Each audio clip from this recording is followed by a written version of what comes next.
Welcome to this week's edition of World Crisis Radio. This is Webster Tarpley speaking to you from Washington, D.C. The world crisis continues to unfold, the world economic depression. Let's try to look at some strategic factors before we get into the specific details. Rising tensions between the United States and the Russian Federation over Syria and over Ukraine. These are unmistakable. They are, however, masked at the moment by the desire of the Russian authorities to successfully conclude the Sochi Olympics, which are now about halfway complete, just short of halfway complete. And on the other hand, the Anglo-Americans, NATO intelligence, and the usual suspects are aware of the Russian desire to maintain a placid facade of the world situation until about the end of February.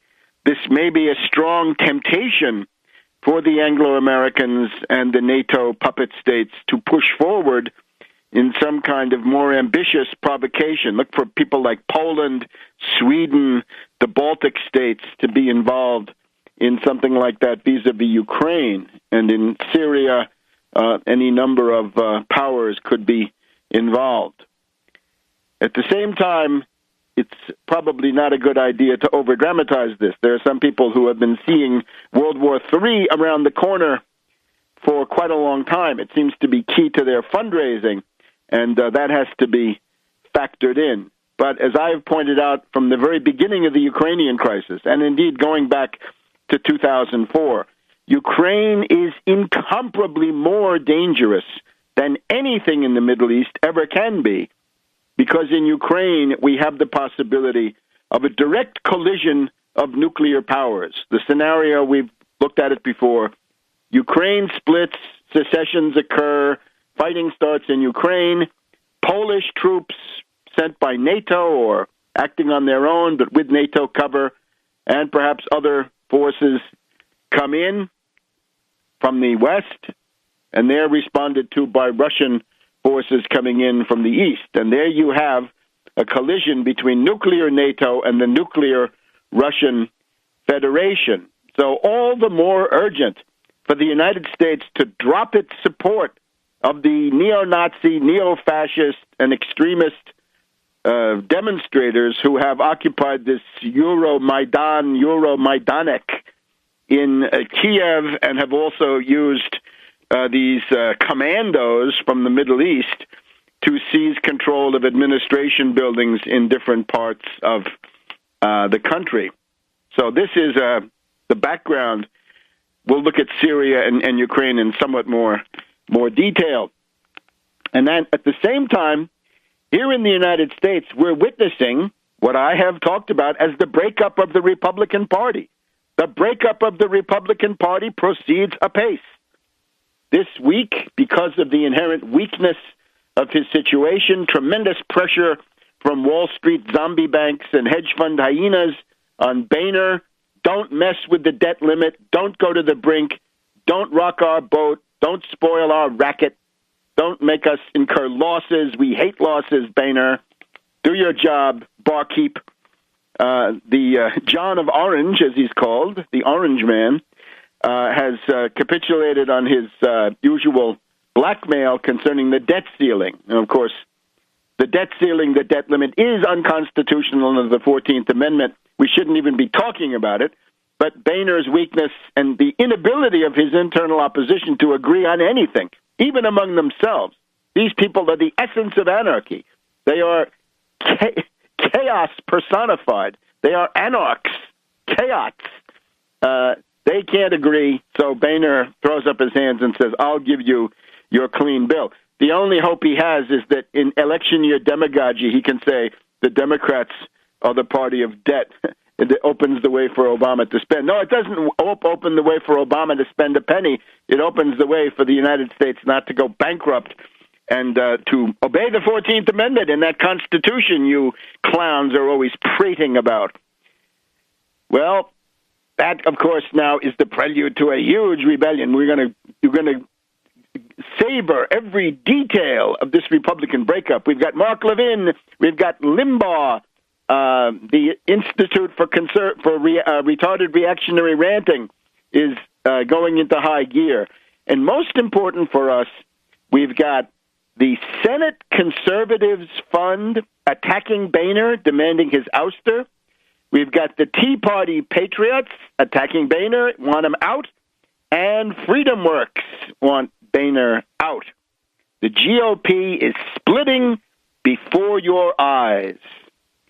And the ideological dams are breaking.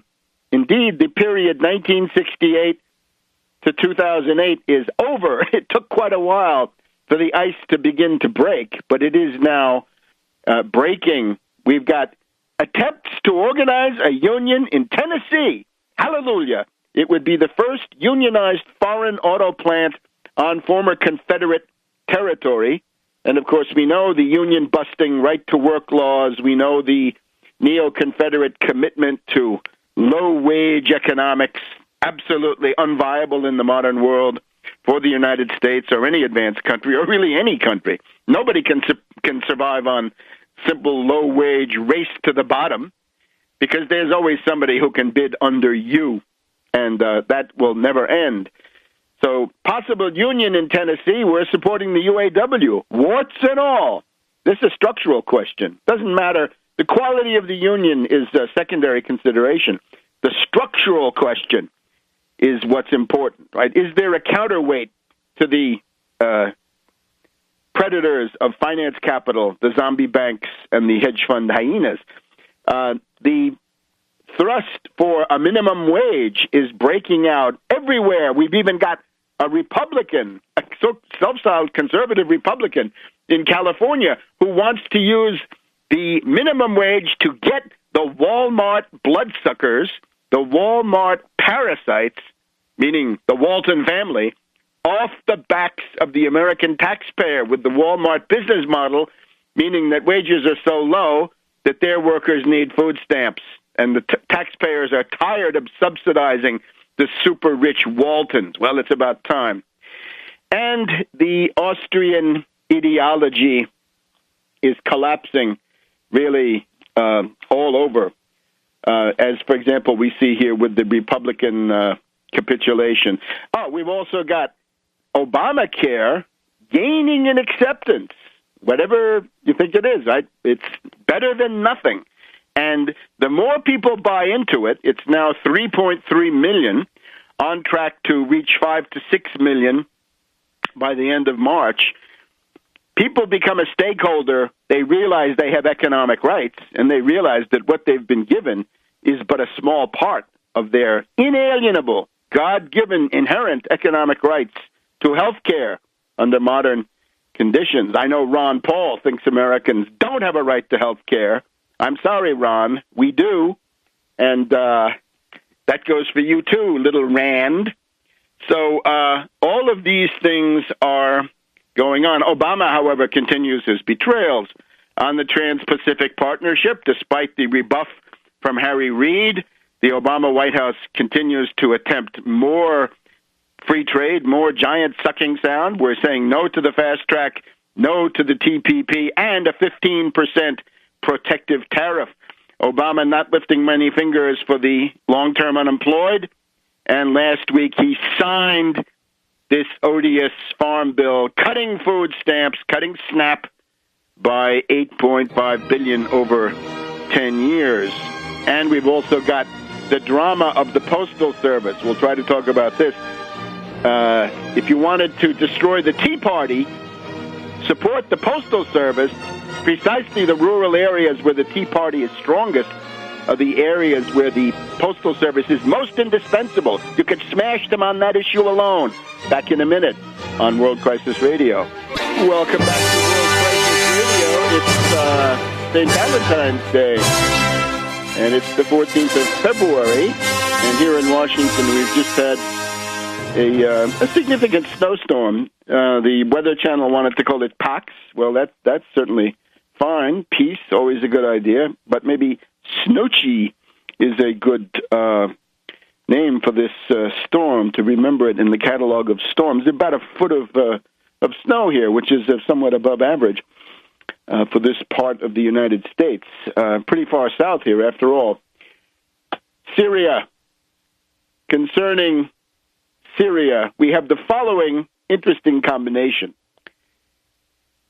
The rebel fighters, many of them terrorists to be sure, rebel fighters are leaving the city, the besieged neighborhoods of the city of Homs. Many of these are foreign fighters. They're from Afghanistan, from Chechnya, from Libya, from Egypt, from Saudi Arabia. Some of them are from that Tobruk-Derna corridor, I am sure. And the Syrian army and the Mukhabarat, the security forces, want to interrogate those rebel fighters to see if they're terrorists, to see if they've killed people, and to see how many are foreigners. And we've got the entire chorus of the NATO foreign ministers screaming that, no, Assad, you're not allowed to interrogate those wonderful foreign fighters coming out of Homs. Let them go immediately, said the Foreign Secretary Haig. At the same time, in Afghanistan, President Karzai, a prickly ultranationalist, I guess we could say at this point, has released a group of prisoners of war, which the U.S. accuse of being, whom the U.S. accused of being terrorists. So in Afghanistan, the U.S. wants every terrorist held in jail, in the camps, in the prison. Whereas in Syria, terrorists have to be free as a bird. Go back to your units and keep fighting and kill more civilians. How about that? And of course, some of these people are undoubtedly in the same families. The brothers and cousins of the people that Karzai has just released, a lot of them, maybe the younger brothers and younger cousins, are the ones fighting in Syria because of the 83 nations and the tens of thousands of foreign fighters. You get the foreign fighters out, and the entire problem is solved. The repatriation of killers coming in from over the border. That's the essence of the entire thing. We just had our first British suicide bomber this week. And when François Hollande, the unfortunate president of the French Republic, at least for the moment, met with Obama this week, they were talking about the danger of the Western Europeans and people from the U.S. going into Syria and getting trained in terrorism and then coming back and practicing that handiwork here at home. And it's not Assad teaching them that stuff. It's the terrorist rebels. So that's the situation. Now, concerning Homs, the humanitarian emergency, the first thing to realize, it is the rebels, principally the rebels, the Islamic Front, the ISIS or Islamic Emirate of Iraq and Sham. It is the Syrian, the Free Syrian Army, and other rebel forces. They're the ones shooting at the refugees. The TV coverage this week has said, oh, people trying to get out of Homs and snipers have gone to work on them and killed some of them. They never tell you who, because, of course, it doesn't fit their narrative, as we say these days, but it's clearly the rebels, not the Syrian army. The Syrian army are providing some kind of an escort out. The other side of the question is the food in places like Homs or Yarmouk, the camp or place that's besieged, a besieged locality in Syria. The forces that are preventing supplies from getting in are the rebels. So the rebels are shooting at refugees as they flee. The rebels are principally the ones preventing supplies from going in. And nevertheless, we have the hue and cry of the prostitutes, the aspiring competitors for the Ribbentrop Prize, perhaps with the Chano oak leaf palm for war warmonger and indeed fascistoid journalism, they're all in a chorus screaming that it's Assad. We have the Syrian Observatory for Human Rights saying that 250 people a day have died since the beginning of the Geneva talks. Pray tell, O Syrian Observatory, how many were killed by your rebels that you represent, those terrorist rebels paid for by Saudi Arabia and Qatar and coming in with so many of those foreign fighters?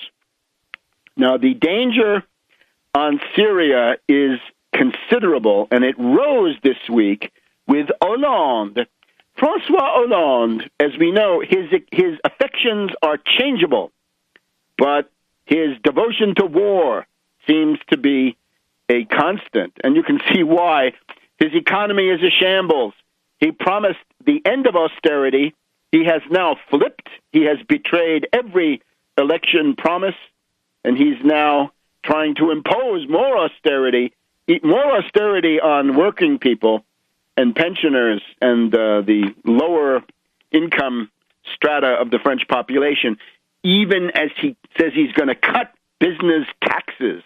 So Hollande comes to the United States eager for warmonger action, and of course the soap opera of his domestic situation. There's really nothing to say about that except is when somebody goes from Ségolène Royal to Madame Trierweiler to this latest actress, you have to ask, are they committed to anything? Do they know who they are? Do they have a sense of identity, or is it all a schwärmerei in their head?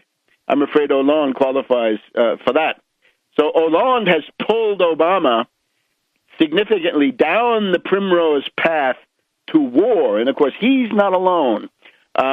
Here we have the Washington Post, ever up front in the ranks of the warmongers. Right? This is not a left-wing newspaper. This is the oligarchical house organ of the Federal Reserve, now managed by Bezos. Here's the editorial on Thursday, February 13th. A new tone on Syria. Obama acknowledges that his policy is falling short. Will he take a new approach? So Obama says Syria is one of our highest national security priorities, and his diplomatic strategy is far from achieving a political solution. We still have a horrendous situation on the ground. And now the Washington Post admits that Kerry did tell these senators that the U.S. policy is a failure. So Obama and Kerry in big trouble. And, of course, the Washington Post wants to use that to push them towards war. Back in a minute. Welcome back to World Crisis Radio. Webster Tarpley here in Washington, D.C. Follow everything at Tarpley.net. Tarpley.net. I had an appearance on Press TV this week in the debate, shorter commentary that may be up soon. Of course, this broadcast, and we'll have an article soon about the Tsipras challenge to the political establishment in Europe in the May 22nd to 25th, approximately, European Parliament elections. Time to mobilize against the forces of austerity with Tsipras. No austerity, and in the case of some of these smaller countries, debt moratorium. Cut the debt, write down, haircut, but serious, right, and across the board. So the Washington Post pressing for what? Well, for bombing, of course. What action is possible? They don't like the fact that Obama pretends that an Iraq-style invasion is the only possibility, but the Washington Post, and Obama has said he will, continue to strengthen the moderate opposition, and the Washington Post wants stepped-up training and arming of terrorists, and who knows where they will strike. Maybe they'll come to Washington, and the Washington Post will be laughing out of the other side of its mouth. And then they remind us that the chemical weapons crisis of August to September turned on the threat of airstrikes. Judicious, wise use of military action. This is actually a dangerous quote from Obama. He cited the chemical weapons deal as, quote, an example of the judicious, wise use of military action. Whether we can duplicate that kind of process when it comes to the larger resolution of the problem is the issue. So the Washington Post, obviously yearning for bombing, not quite saying it, but hoping that Obama will take the plunge. In the same page here, we've got David Ignatius writing from Munich after the Munich Security Conference that it's time to step up the training of the moderate terrorists, the moderate cannibals, and push back Al-Qaeda, open up humanitarian corridors. And he's supporting the opposition, of course, in Geneva. Now, concerning Geneva, we've got these crackpot spokespeople for the rebels coming out with the purely utopian demands, right? Completely unrealistic, out of all proportion to their military success. Because remember, they are losing. They lost another fairly important town this week. Russian Foreign Minister Lavrov correctly points to the fact that the U.S. and other supporters of the rebels are using the Geneva talks for regime change. Regime change is what the U.S. wants out of this. They don't care about humanitarianism, don't care about the Syrian people. They want a puppet government. They want a weak puppet state in Syria. Assad must go. Assad, you can see, fairly strong, decisive, not willing to kowtow to the U.S., so they want him out. It's obvious. At the United Nations, the British resolution that we've been warning you about now for a couple of weeks, this has now morphed into a resolution which is billed as Australia and Luxembourg. Well, the British Empire on the march there with Australia. Australia, Luxembourg, and some other countries, right, all intimately involved, right? Luxembourg, an immediate party to this situation. The UN resolution, it demands humanitarian improvements, but it includes an automatic sanctions trigger. In other words, it could be used as a pretext for, in effect, bombing, right, since the U.S. doesn't really interpret these things very narrowly. Rather, they go for a broad interpretation. It always means bombing. So this is going to be vetoed by Russia and China. Thank God for Russia and China if it comes to a vote. And there's some idea that the U.S. will try to bring it to a vote before the end of the Sochi Olympics in order, if they can't have some conflagration, deflagration during the time of the Olympics, at least they'll be able to, in their fantasy world, embarrass Putin, Russia, Lavrov, by forcing the Russians and Chinese to vote no on this odious resolution. In terms of the opposition, they've tried to give themselves a little bit of a facelift. Al-Qaeda, and I guess this means Zawahiri, has expelled those meanies from ISIS, right, the so-called Islamic Emirate of Iraq and Sham. They're not what Al-Qaeda likes. That's too extreme for Al-Qaeda. So they've been repudiated, and I guess now Al-Qaeda is looking around for a branch. Is it the Islamic Front? That's actually quite large. Now here's the bottom line on all this. Civil wars are not comparable to international conflicts in the sense that civil wars often do not have a political solution. It's going to be the victory of one side or another. Let's just look at the obvious. The United States and Russia are sponsoring this Geneva process, right, which has essentially come to a halt this week because of the unrealistic demands, utopian demands of the Syrian terrorist rebels.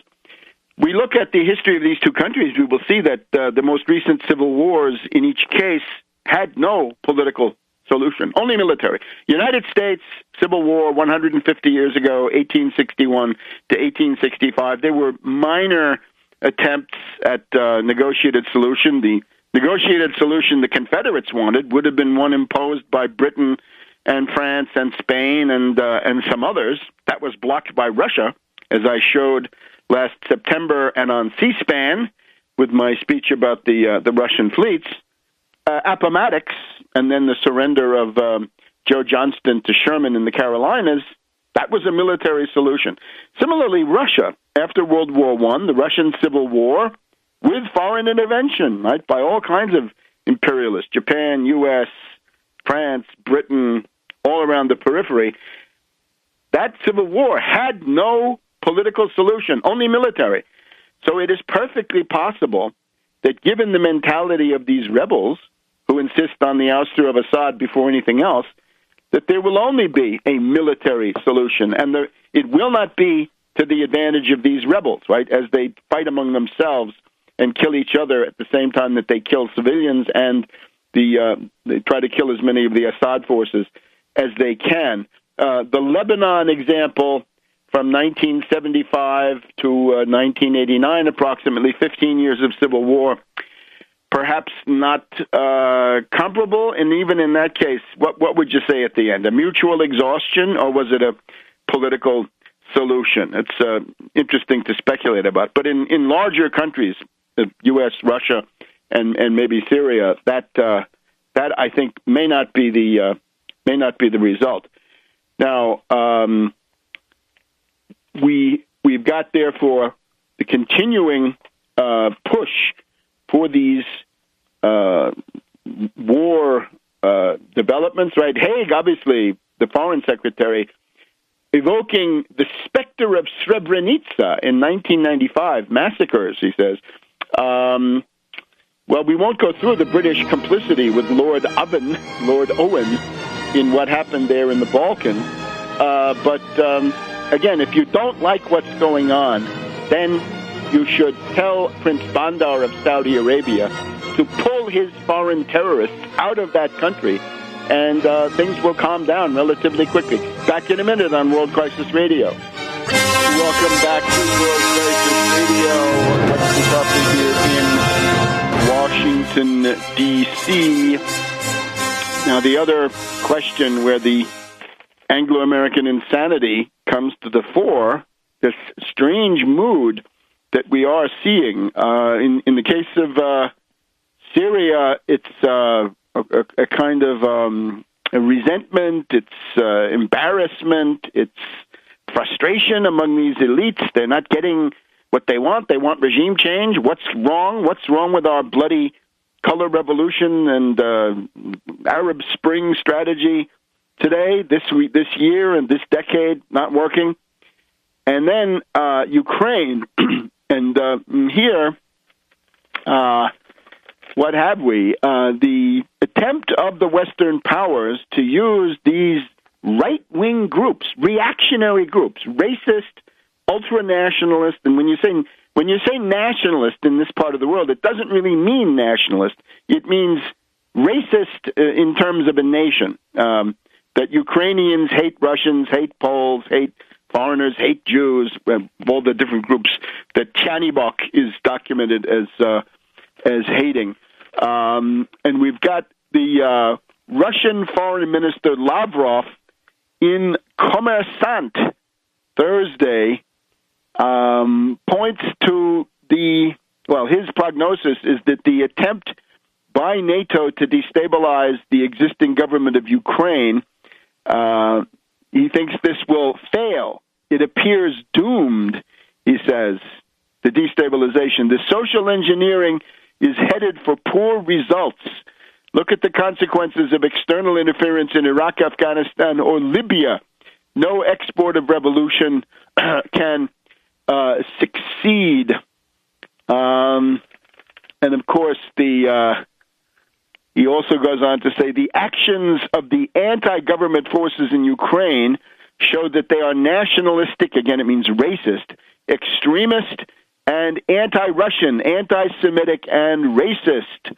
So those extremists are being supported by the West, right? We've talked about Chanibok, we've talked about Yats, right? Yat the rat, the people, the friends of the foul-mouthed and obscene Victoria Nuland. These are very dangerous things, once again, because this is the one part of the world, really the only one at the moment, where nuclear forces confront each other directly on the ground, in particular. You've got Natalia Vitrenko with the Progressive Socialist Party of Ukraine continuing to represent a reasonable point of view, but this is now suspended, I think, until the end of Sochi. The other one, of course, is Chicken Kiev, and that is Yanukovych, who really hasn't learned the lesson that when the destabilization starts, especially when it's these armed hooligans, and when you have Molotov cocktails and slingshots and other potentially lethal weapons, you've got to treat that very seriously. He needed to crack down more energetically earlier on and avoid this situation, because otherwise you allow the foreign support networks of these terrorists, the various, racist in this case at least, with a sprinkling of terrorists among them, the people who throw the Molotov cocktails at the cops, you let their foreign network mobilize. Now, from the U.S. point of view, it's got to be clear, Ukraine must never become a member of NATO. And in the background, while this is going on, there are these continuing attempts to get Georgia into NATO. No, no, no. We do not want the future of the United States to be mortgaged to the unstable mental processes of some tin pot demagogue like Saakashvili of Georgia, or like somebody like Yat the rat, right? Or Chanibok, or any of these other people, right? We don't want to be militarily committed to defending them because their entire existence is based on provocation. They will not be able to solve any economic problems. That's not in their skill set. So therefore, they'll be reduced to baiting Russia, looking for conflicts with Russia, and so forth. So this is a very dangerous situation. Now, some people say the answer to that is to oust Obama. Yeah, oust Obama, and what are you going to get? You'll get more power in foreign policy going to the United States Senate, where we have far-seeing statesmen like McCain. And McCain is obviously worse than Obama. Lindsey Graham, worse than Obama. Kelly Ayotte, probably worse than Obama. There's any number of Republican senators who would be voting the removal, who would be gaining in power, whose views on Ukraine are much worse than Obama. So that is a completely idiotic notion. Rather, it seems to me, we could focus on ousting John Forbes Kerry, Victoria Nuland, obviously Susan Rice. I think if you ousted those three, and maybe this guy Piat, the U.S. ambassador, right? He's now the Ann Patterson of Ukraine, right? Ann Patterson being the one in Egypt who was so passionate in her support for the Muslim Brotherhood. So fire those people.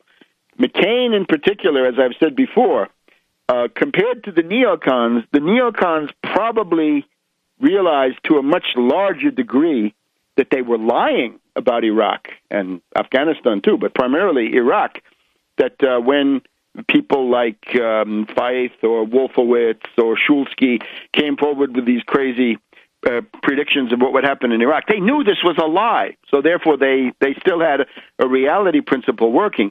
In the case of Kerry, I don't see a reality principle. That is why I think he is more dangerous, right? He's less committed to reality, less anchored in reality.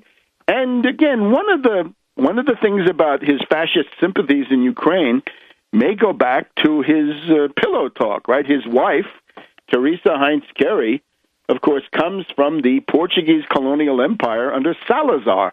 And Salazar was one of the first fascist regimes in Europe. Mussolini, 1922, but not really consolidated for some years.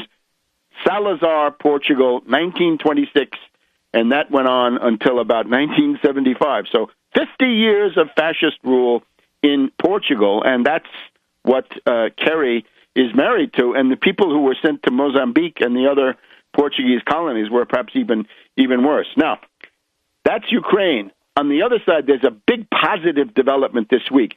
The visit of Field Marshal Sisi, former general, now Field Marshal Sisi, defense minister of Egypt, on his way to becoming president of Egypt, cordially received in the Kremlin by Putin, Putin declaring his support for Sisi's acceptance of the responsibility of maintaining the functioning integrity of the Egyptian state, and Russian support in the form of air defense equipment, helicopters, and I'm sure much more.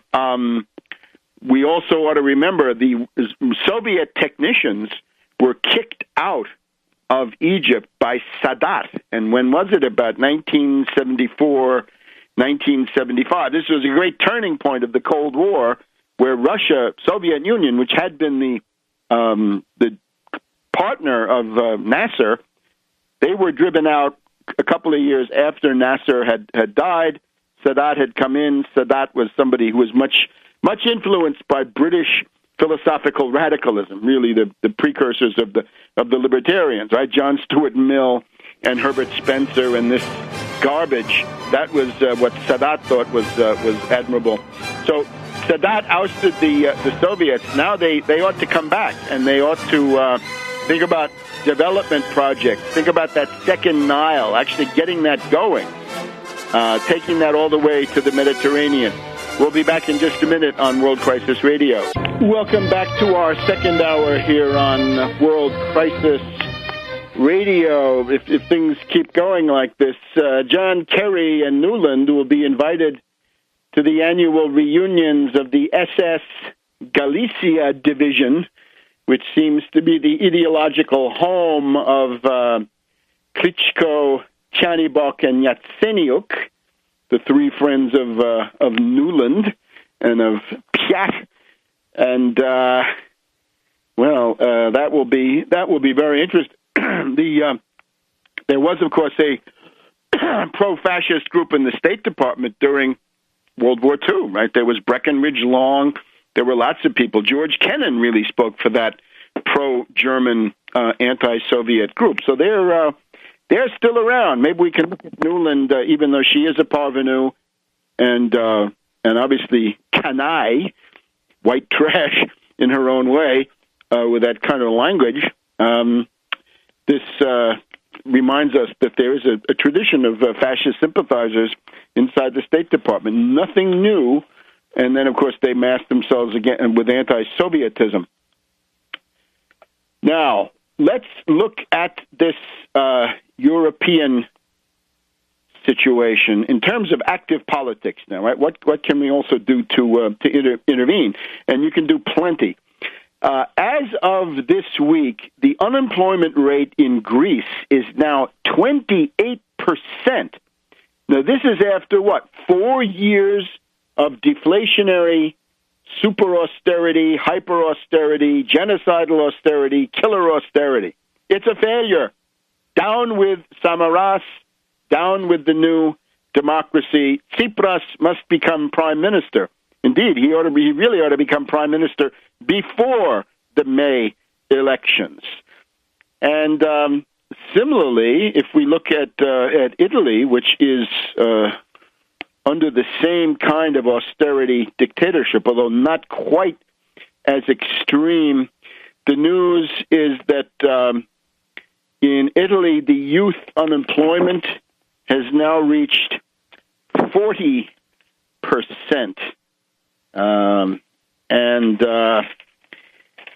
There are attempts now. We'll talk about today is how it's. The youth unemployment is 22%. The 40, I think, is more like the Greek level. Italy has lost 500,000 jobs during the year of 2013 under austerity imposed by a number of governments, starting with Monti, but then continuing with Letta, who is now about to fall.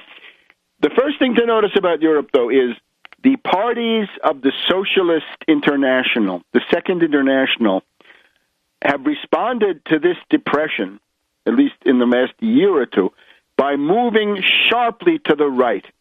The German SPD, the German Social Democracy, has gone into a grand coalition with Merkel.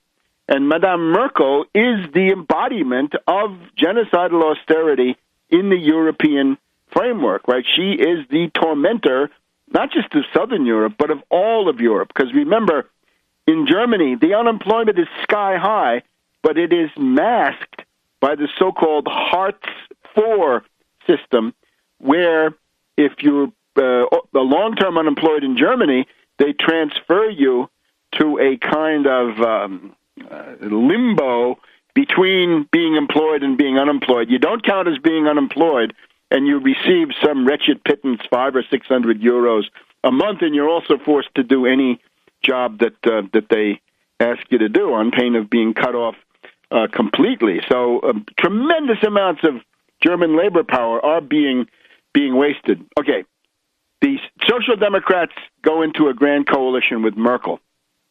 In France, we've just seen Hollande, who is the Socialist Party president of France from the Socialist Party. He's a warmonger. He wants to attack Syria. He had promised the end of austerity. He's now adding austerity. He's promising tax cuts for business at the same time that taxes are increased on working people. Absolutely out of the question. Insane stuff. And now we've got the Italian Democratic Party, and this, despite the name, this is the previous version of it was called the Democratic Party of the Left, and the previous version of that was called the Italian Communist Party. So it goes back to the old PCI. The current Prime Minister, Letta, is a kind of weak, ineffectual austerity czar, and the attempt now is to replace him with the narcissistic pretty boy, Matteo Renzi, who is likely to become Prime Minister today, the fall of the government compared to the St. Valentine's Day massacre in Chicago back in the 1920s.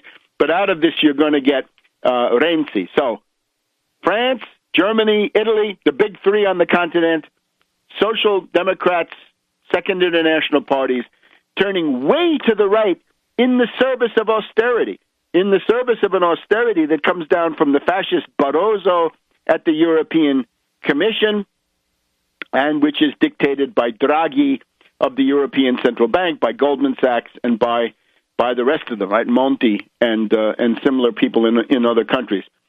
So this opens up a space, and this is the space that Tsipras is now seeking to enter and to provide an alternative here. And what I would say is that Tsipras is helped, unfortunately, at least the opportunity is increased by the fact that this the Second International has now gone into a full court press in favor of drastic austerity, just as this is losing popularity, even at the IMF, even among certain banking circles, because they see that it actually does not work. So we're going to be talking a lot about Renzi. Let's just say a few things about Renzi. The point, though, is, and let me jump to the conclusion even before I start. If you're in Italy or France or Germany, you will be able, most likely, to vote for a pro-Tsipras list in May as a way to protest austerity, because that's the main thing with Tsipras. No to austerity, no cuts, no firings. Bankers should pay, not people, right? The obvious ABCs of morality and reality. Don't be put off by Die Linke and Gysi. This is not so great, I know. Mélenchon and the Parti de Gauche, not so great, I know. And this list of people in Italy, the Guido Viale and Barbara Spinelli, also not so great. But forget about them. think about Tsipras and think about the message, right? You've got to put things together, right? You've got to assemble a new party out of the pieces that you find. And Tsipras is an expert in doing that, and also he's shown that he can actually eliminate some of the failed cases as time goes on. But now let's look at Renzi. Renzi is a neoliberal. Renzi is a very doctrinaire neoliberal. He is someone who distinguished himself in Florence. He's the mayor of, is the mayor of Florence. He's going to become Italian prime minister today or very soon. He distinguished himself there by getting into fights with the unions and by privatizing, and also, of course, by recycling, right? Where you see the environmental policies often used, whatever their justification, environmental policies often used to get left cover for very reactionary anti-labor, anti-worker measures. Renzi likes to compare himself to Tony Blair, another figure of the Socialist International, who, of course, pulled the Labor Party way to the right in the form of New Labor. Renzi also talks about how much he loves Obama, so he tries to be the third way. He also uses a generational demagogy. Renzi is a young, pretty boy, of course, born 1975, so he's an Xer, and his slogan has been, "Junk the oldies." Junk the oldies means get rid of all of the older leaders of this party and make way for Renzi. And now you're going to see what that means. Back in a minute. Welcome back to World Crisis Radio. Webster Tarpley here in Washington, D.C. So Renzi, new Italian prime minister. The attempt here is to use a sort of pseudo-Kennedy charisma, which is what he thinks he has, obviously, as a narcissist, to try to impose more austerity than could be gotten under the rather rickety government of Letta. Letta did do what he could to impose austerity. He had a stability law. He cut government spending by 16 billion euros, so about $20 billion. Letta privatized the Italian postal service. That's interesting. He did any number of things. Well, the key example, though, I think, is this. At a certain point, Letta tried to gouge the teachers. There were about 80,000 teachers that were going to be subjected to a pay cut of 150 euros per month. And Letta tried to ram that through with a decree, but it turned out that the backlash, the hue and cry, was so great that Letta had to rescind his decree. Now, that is what Goldman Sachs does not like to see. They want to see an austerity enforcer who can do it. And this Renzi, despite his pretty boy image, has a certain ruthlessness or brutality around him. Renzi has proclaimed himself a supporter of Sergio Marchionne, the head of Fiat, meaning the guy who runs Chrysler, as well as the Fiat. At a certain point, Marchionne said to the Italian workers, look, you either vote for me in a referendum and give me significant concessions. If you do, I'll give you 20 billion euros of investments. If not, I'm leaving Italy. I'm just going to go. I'm going to leave you behind, close all the plants, and go someplace else. And naturally, these poor workers, without any guidance, without a force to show them what to do, they voted for Marchionne, and Marchionne has not delivered on the 20 billion. Renzi is associated with the charge that public service workers, public employees are lazy, and the reason they get away with it is because of their unions. His guru, and we'll be looking into this, is a certain Yoram Gutgeld, Yoramgutgeld. The secret of Renzi, though, ironically, although he's supposed to be the symbol of discontinuity, right, a break with the tired old faces, is that he is a wholly owned subsidiary of Fininvest, Fininvest. Now, what is Fininvest? Fininvest is simply the holding company of the Berlusconi business empire, and he's surrounded by people from Fininvest. It's a little bit like, Theodore Roosevelt the second time around, surrounded by people from J.P. Morgan. You can read the situation quite clearly. And the seizure of power by Renzi was supported by the Corriere della Sera, this principal newspaper there in Milan, by the Confindustria, by the equivalent of the National Association of Manufacturers, but at the high level, and by Berlusconi. Apparently Berlusconi made some phone calls to facilitate Renzi coming into power, but the key part of it is Fininvest. Now, he is coming in with a plan to change the labor legislation, and he wants to put everybody under a uniform 3-year employment contract. Well, 3 years. You don't get the contract until you've been working for 3 years. Until you've been working for 3 years, you can be fired. You're precarious, as they say. You will not get full wages. You will not get full benefits. You won't be vested, and you won't be protected from being fired until you've been on the job for 3 years. Berlusconi commented, unwisely, but he did, as a impudent fellow that we know Berlusconi is. Berlusconi says, Renzi pushes our ideas within the framework of the PD, the Democratic Party. Clearer than that, I don't know. Berlusconi celebrates Renzi as a bringer of liberal and neoliberal ideas. Renzi wants to reduce wages. Renzi is widely condemned now as an enemy of working people. He wants to change the unemployment benefits, the so-called Cassa Integrazione. He wants to tamper with that, obviously at the expense of workers. He wants to lower business taxes by 10%. He has successfully intimidated most of these unions. They say that the new system will allow young people to find jobs more easily. But notice, it's a job program with no jobs.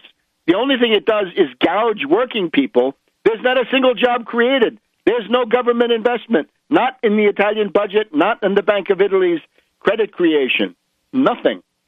And then he's got this change of the election law, which is rather complicated, but what it does is wipes out the smaller parties and probably goes towards a system of 2 or 3 large parties with the smaller ones wiped out. Renzi, he's got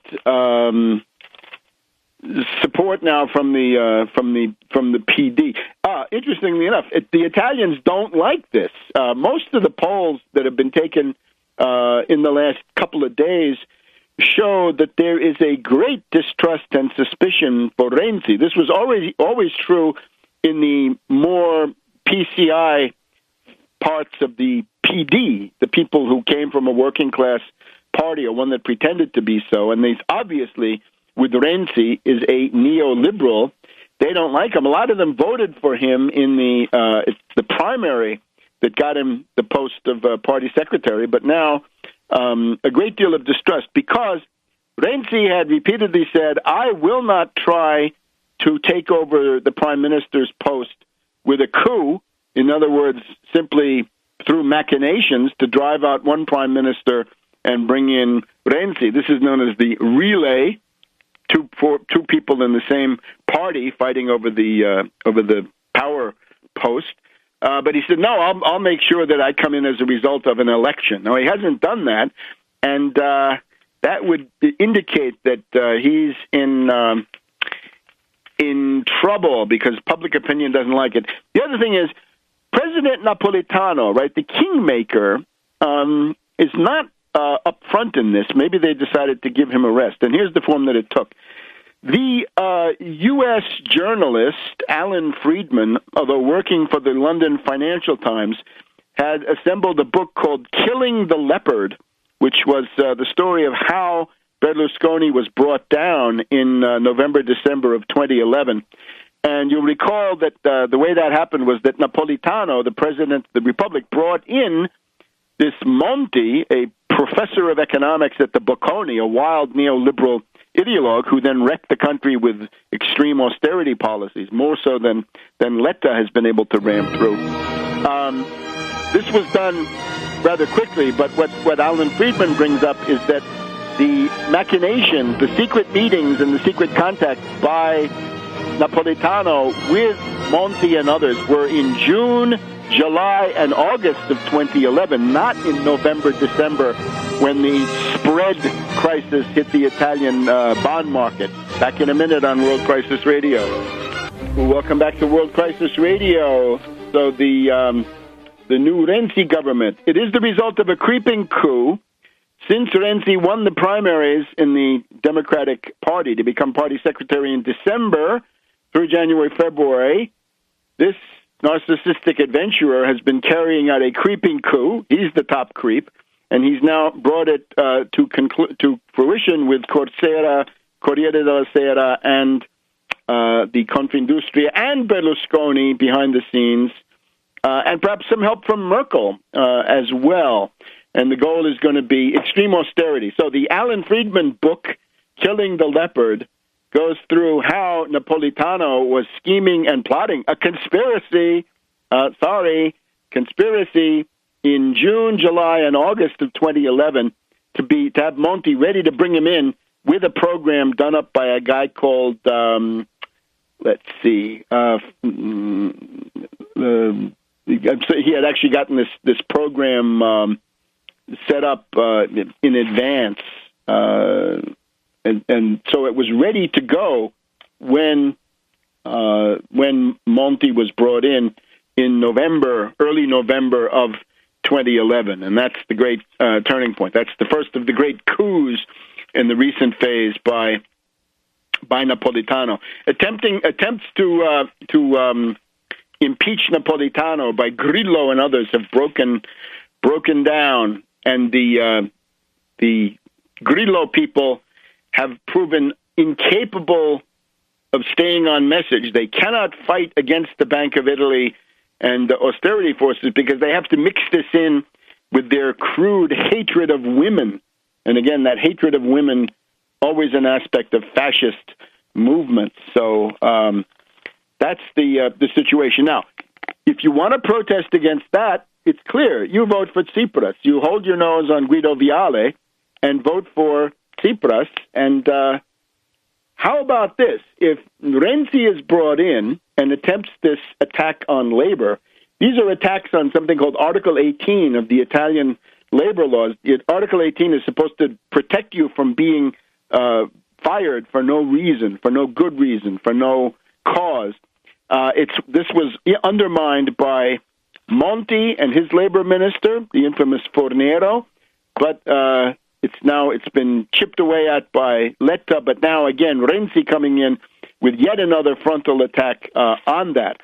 So this shows you why Tsipras is so necessary, because now, at least as a protest vote, and indeed for the European Parliament, you can cast an anti-austerity vote without having to go to these racists. You won't have to go to the Northern League or Le Pen or the UK Independence Party or the other xenophobic groups. They're all anti-Euro. They're all essentially off the deep end against Europe and against the Euro. Whereas with Tsipras, it's realistic. You're going to stay in the Euro. You're going to fight the European Central Bank.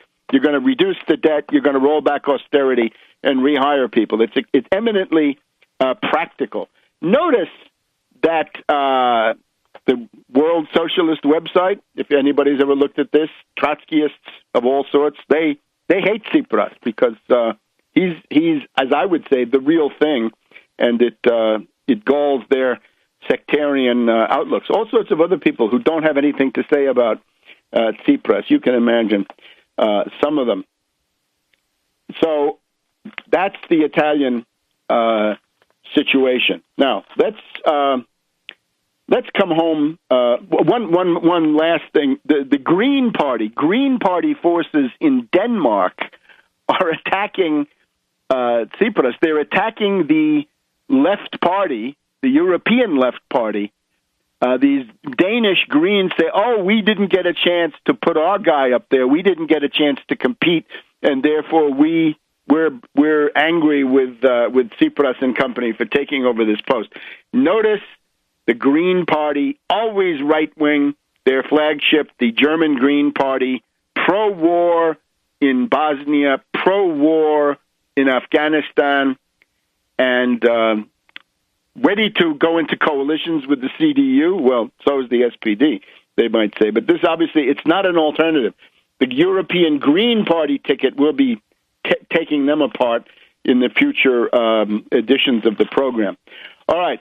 Now, let's look at the U.S. Now, the split of the GOP. This is good news. Boehner has been forced to swallow the debt limit. The U.S. government can now pay its bills until March 15th, 2015. It's apparently open-ended. Not that we want this to rise exorbitantly, but the flexibility has got to be there. This is the end of the Hastert rule. It passed 221 to 201. Most of the votes were Democrats. About 20 to 30 Republicans joined in, meaning Boehner and his team, but not Ryan, not that unfortunate woman who gave the reply to the State of the Union. The Hastert rule is out, and the Boehner rule is out. The Boehner rule was you cannot increase the debt limit unless you impose the same amount of cuts in the budget. Now, the split comes from the backlash of the extremists against this, and they're of course furious. Let's see who we can get. Let's try to get the. Okay, we've got the. This is a website called Fire the Speaker, but this is, I think, Tea Party patriots. They're multiplying like mushrooms here. Here we go. Are you sick and tired of Washington spending trillions of dollars we can't afford? All too often, Republicans, led by Speaker John Boehner, are happy to go along for the ride. So they want fire the Speaker, and they're 27% there. They've got 68,000 signatures here on the fire the Speaker put forward by these crazy Tea Party patriots. Let's look for a second at the Senate Conservatives Fund, and they're no whit less crazy and foaming at the mouth. Senate Conservative Fund, their petition: replace the Speaker. John Boehner must be replaced as Speaker of the House. Conservatives hopes Republicans win a majority in the House. That allowed Boehner to become Speaker. He has chosen to ignore us and help Obama enact his liberal agenda. Unless we install a new leader who will actually go on offense, Democrats will never fear us, and we will never have any leverage. We need to show House Republicans that Americans expect more of them and want them to replace John Boehner. Enough is enough. You get the idea. It's a huge mobilization. It includes the Senate Conservatives Fund, the Tea Party Patriots. I think Freedom Works has joined in. I may have gotten that Fire the Speaker wrong. That may also be them, but you get the idea. This entire lunatic area is up in arms. And, of course, this will be a problem for those Republican senators who are running for re-election: Cornyn of Texas, Cochran of Mississippi, Lindsey Graham of South Carolina, Mitch McConnell, Kentucky, Roberts of Kansas, and Lamar Alexander of Tennessee. They're afraid of going the way of Lugar and Bennett, and we hope some of them do. And the crazier the Tea Party candidates, the more guaranteed their demise. So Boehner apparently found that he couldn't get them to agree on anything. He said, we'll attach conditions to the increasing of the debt ceiling. How about rolling back military pension cuts? Not good enough. He tried other things. He could never get the majority of his caucus to go for it. So they are hoist by their own chaos. And we'll be back in a minute on World Crisis Radio. Welcome back to World Crisis Radio, hurrying to cover all these stories in this busy world. In terms of the Republicans splitting, it's coming into clear focus, I think. Let's watch this CPAC, Conservative Political Action Conference, end of February, beginning of March here in Washington, and see if the Looney Tunes, the Wacko Bird Caucus, comes out in force, and how aggressive they are, and how much the various presidential candidates feel they have to kowtow to these extremists. But again, Tea Party patriots, Freedom Works, Senate conservative funds, all attacking Boehner. And we hope that they will visit more confusion on their houses. In California, we have a Republican running for office, Ron Unz, U-N-Z. He says he wants to raise the California minimum wage to $12 an hour. And it's a very interesting argument that he makes. He says, look here, the Walmart business model requires taxpayers to subsidize the astronomically rich, the hyper-rich Walton family, because the people who work at Walmart have to have food stamps and other benefits, LIHEAP in some places, right? Heating assistance. He says, no, let's force the Waltons to pay for their own labor and not have the Waltons putting their hand in the pocket of the American taxpayer. Now, that's an interesting argument, and I wonder, where are our libertarian heroes?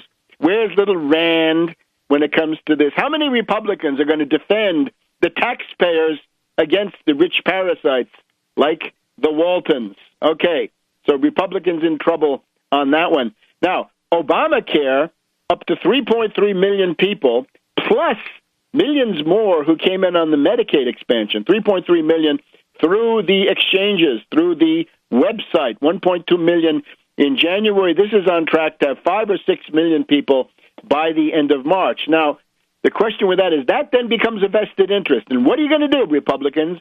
Run on the program of stripping those people of the coverage that they've gotten now, many of them for the first time in their lives? No. The fast track on the TPP, apparently Harry Reid hanging tough, not this year. Now, let's also look at the question of the United States Postal Service. Here's another area where a timely offensive could really bust up the entire Republican combine, because, of course, this is big government, right? It's, of course, it's in the Constitution, but don't worry about that. Delivering the mail, Washington Post on Thursday. There's a Senate bill. First of all, they say, this Postal Service, $5 billion loss in 2013, $16 billion loss in 2012. There are no losses. It makes a profit. It makes a profit except for the requirement set by Hastert the Bastard, once again, he of the Hastert rule, that the Postal Service has to pay $5.5 billion for retiree health care decades and decades in the future. The only entity, agency, company in the world that has to pay the unfunded liabilities in advance. Well, of course, in the future income will take care of those liabilities. They're only unfunded if you refuse to realize that there will be income. So here's the idea. Thomas Carper, Democrat, austerity Democrat, corporate paradise austerity Democrat, Carper of Delaware and Coburn of Oklahoma leaving the scene, good riddance to Coburn, they say, let's carry out a number of cuts. Let's force all the retired Postal Service employees to go over to Medicare. Let's junk the retiree health care program of the Postal Service, make them go to Medicare, and then in exchange for that, we would give them relief from the $5.5 billion annual payment of retiree health care. Well, this is a monstrosity. Roll back what Hastert the Bastard did. Roll back that time bomb, that poison pill that Hastert the Bastard put into the rules governing the Postal Service, and everything is fine, and no cuts become needed. And remember that, as we saw in Italy with Letta, the privatization is what these ghouls and parasites and predators actually want, and they don't want to do it to lower the costs. They want to do it to loot the thing. And remember now, for rural America, anybody with a business firm anywhere except a quite large city or at least a significant size place requires the Postal Service as a condition. It's a life and death matter. If you wanted to drive a wedge between rural America and its real interests and the paid ideologue prostitutes of the Tea Party, these fakers from the Austrian school, you could say, all right, let's make an issue of the Postal Service. Obama could get up there, make a couple of speeches, and say, look, we want to fully fund the Postal Service. We're going to roll back Hastert the Bastard. Where do you stand, Tea Party Republicans? And what are they going to do? Are they going to vote their districts and say we're going to save the Postal Service, or are they going to vote according to the dictates of the Koch brothers and these lunatics from the Senate Conservative Fund and Freedom Works and Americans for Prosperity? Again, the Koch empire.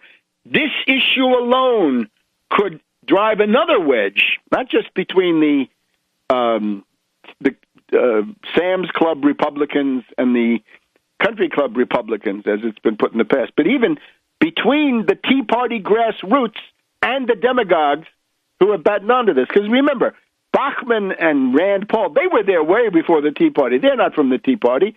They're people who decided to get on a train labeled Tea Party as it was leaving the station. So another way to bust up the Republican Party. Now, Yellen, let's look at Yellen. Yellen presents herself as a clone of Helicopter Ben. She's pathetic. She says that tapering will continue, the lessening of the derivatives support operations, but low interest rates will continue even if unemployment goes below 6.5%. She says she was surprised by how weak job creation has been. The stagnation is surprising, says Yellen. Prima facie case, she's out of touch.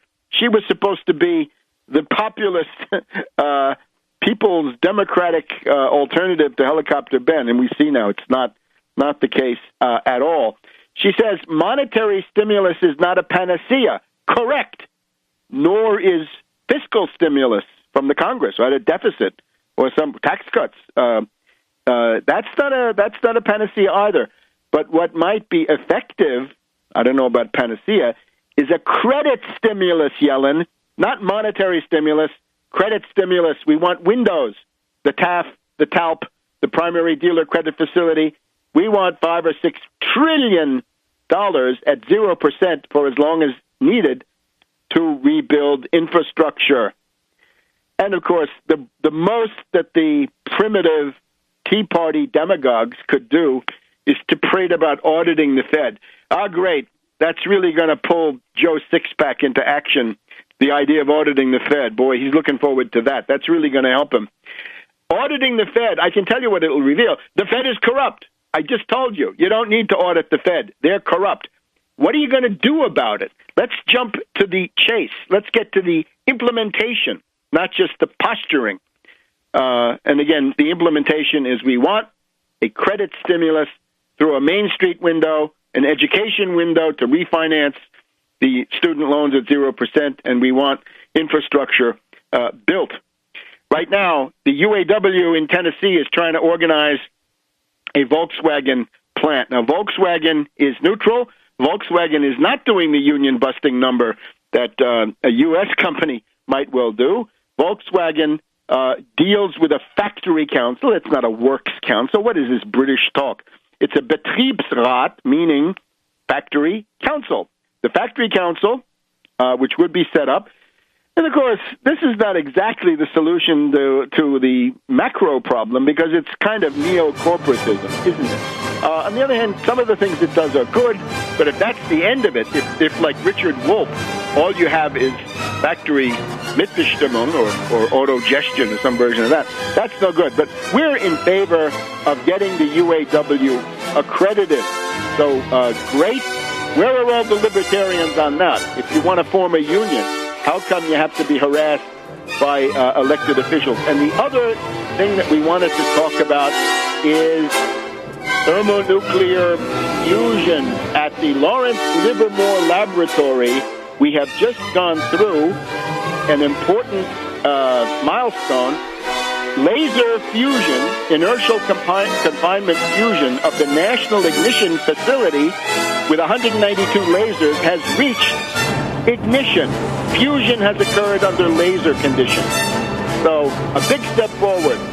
We'll be back next week. There are some people who have been seeing World War III around the corner for quite a long time. It seems to be key to their fundraising, and that has to be factored in. But as I have pointed out from the very beginning of the Ukrainian crisis, and indeed going back to 2004, Ukraine is incomparably more dangerous than anything in the Middle East ever can be, because in Ukraine we have the possibility of a direct collision of nuclear powers. The scenario, we've looked at it before, Ukraine splits, secessions occur, fighting starts in Ukraine, Polish troops sent by NATO or acting on their own but with NATO cover, and perhaps other forces come in from the west, and they're responded to by Russian forces coming in from the east. And there you have a collision between nuclear NATO and the nuclear Russian Federation. So all the more urgent for the United States to drop its support of the neo-Nazi, neo-fascist, and extremist demonstrators who have occupied this Euromaidanek in Kiev, and have also used these commandos from the Middle East to seize control of administration buildings in different parts of the country. So this is the background. We'll look at Syria and Ukraine in somewhat more detail. And then at the same time, here in the United States, we're witnessing what I have talked about as the breakup of the Republican Party. The breakup of a self-styled conservative Republican in California who wants to use the minimum wage to get the Walmart bloodsuckers, the Walmart parasites, meaning the Walton family, off the backs of the American taxpayer with the Walmart business model, meaning that wages are so low that their workers need food stamps, and the taxpayers are tired of subsidizing the super-rich Waltons. Well, it's about time. And the Austrian ideology is collapsing really all over, as, for example, we see here with the Republican capitulation. Oh, we've also got Obamacare gaining in acceptance, whatever you think it is, right? It's better than nothing. And the more people buy into it, it's now 3.3 million, on track to reach 5 to 6 million by the end of March.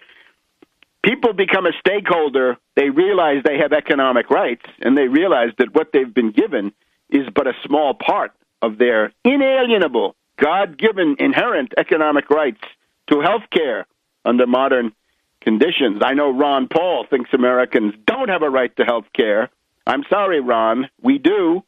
And that goes for you too, little Rand. So all of these things are going on. Obama, however, continues his betrayals on the Trans-Pacific Partnership, despite the rebuff from Harry Reid. The Obama White House continues to attempt more free trade, more giant sucking sound. We're saying no to the fast gear. And most important for us, we've got the Senate Conservatives Fund attacking Boehner, demanding his ouster.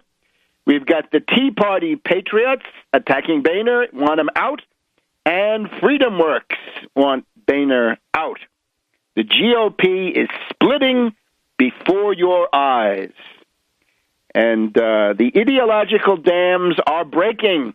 Indeed, the period 1968 to 2008 is over. It took quite a while for the ice to begin to break, but it is now breaking. We've got attempts to organize a union in Tennessee.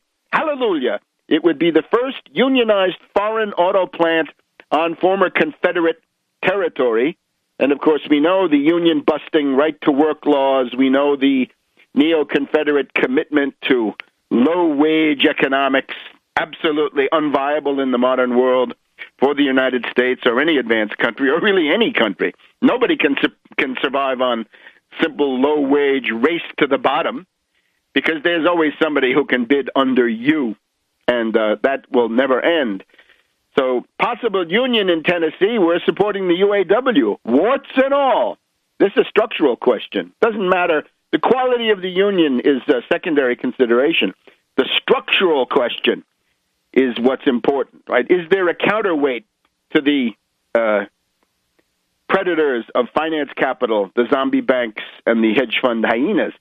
The thrust for a minimum wage is breaking out everywhere. We've even got a republic of the Republican Party proceeds apace.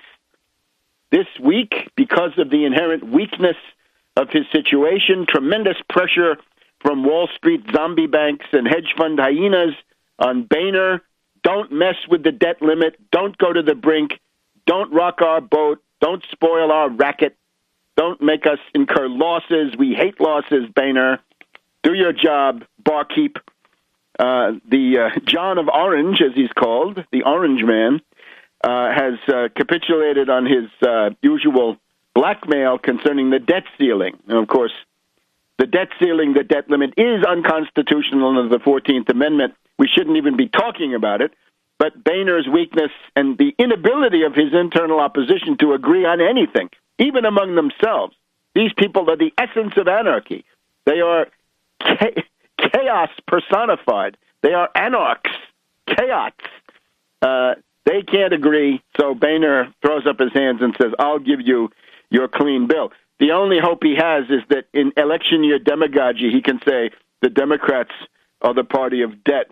It opens the way for Obama to spend. No, it doesn't open the way for Obama to spend a penny. It opens the way for the United States not to go bankrupt and to obey the 14th Amendment and that Constitution you clowns are always prating about. Well, that, of course, now is the prelude to a huge rebellion. We're going to savor every detail of this Republican breakup. We've got Mark Levin. We've got Limbaugh. The Institute for Retarded Reactionary Ranting is going into high. Welcome to this week's edition of World Crisis Radio. This is Webster Tarpley speaking to you from Washington, D.C. The world crisis continues to unfold, the world economic depression. Let's try to look at some strategic factors before we get into the specific details. Rising tensions between the United States and the Russian Federation over Syria and over Ukraine. These are unmistakable.